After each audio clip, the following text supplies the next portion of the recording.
আমরা কিন্তু অনেক রোগী পেয়ে থাকি যাদের ব্লাড প্রেশার 200 বা 100, তাদের কোনো সমস্যা লক্ষণ কোনো কিছুই থাকে না।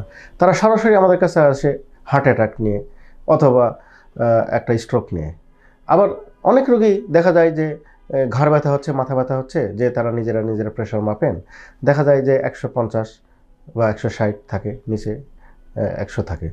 তা কথাটা মানে হলো যে আপনার যে বিভিন্ন লক্ষণ, অতি উচ্চ রক্তচাপ থাকার পরও আপনার কোনো লক্ষণ নাও থাকতে পারে, এবং এটাই বেশিরভাগ ক্ষেত্রে হয়। আর সাধারণ স্বাভাবিক রক্তচাপে যে লক্ষণগুলো হয়ে থাকে, তার মানে বুঝতে হবে যে এই লক্ষণগুলোর সাথে আপনার রক্তচাপের কোনো সম্পর্ক নেই। তো এই জন্য বলা হয় উচ্চ রক্তচাপকে নীরব ঘাতক। উচ্চ রক্তচাপ এবং সাথে যদি ডায়াবেটিস হয়ে থাকে, তাহলে কিন্তু জিনিসটা 2 আর 2 যোগ করে 4 হয় না, এটা আরও বেশি হয়ে যায়, 8-10 হয়ে যায়। 2 এটা এখন বহুগুণ বেড়ে যায় ক্ষতিটা আপনার শরীরের। কি হয়, রক্তনালীগুলো সব ধীরে ধীরে নষ্ট হতে থাকে, পা থেকে মাথা পর্যন্ত, কোথায় না, হার্ট, কিডনি, সব জায়গায়।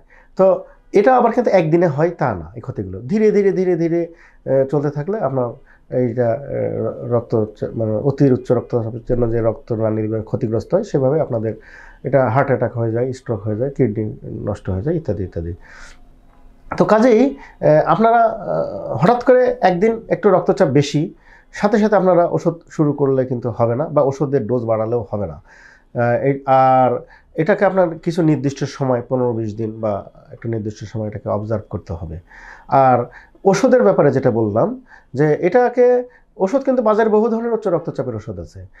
একটা ওষুধ আরেকটা ওষুধের চেয়ে সেরা, ব্যাপারটা এমন না।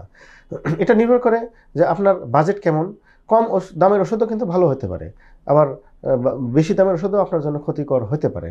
তো এটা আপনার অর্থনৈতিক সামর্থ্যের কথা আপনার চিকিৎসককে অবশ্যই জানাবেন। আমরা যে ওষুধটা সিলেক্ট করি, সেটা কিন্তু আমরা অনেক কিছু বিশ্লেষণ করে আমরা আপনার জন্য একটা সর্বোত্তম ওষুধ দেওয়ার চেষ্টা করি।